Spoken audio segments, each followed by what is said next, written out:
Energetic kid. Tommy found him early. Gonzaga was there from the start, from the get-go.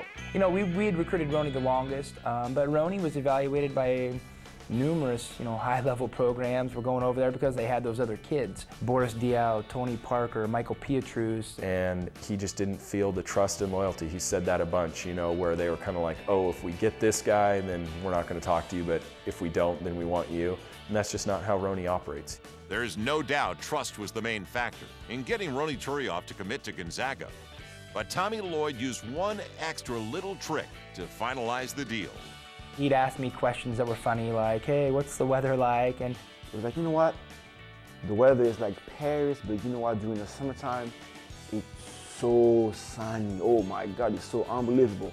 Sent me pictures of the school in the summertime. I'm like, oh, are you serious? So I told him that, hey, the winters in Spokane and Paris are pretty similar. They're bearable.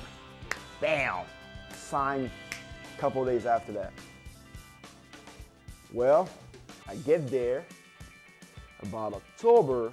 Ronnie saw more snow probably in one day than he had seen in 18 years. You have to walk like 1 mile per hour. And then I think we had snow on the ground for like 100 straight days. He gave me a pretty hard time about that. So they treat me pretty good, but I love those guys to death. And the relationship didn't stop there.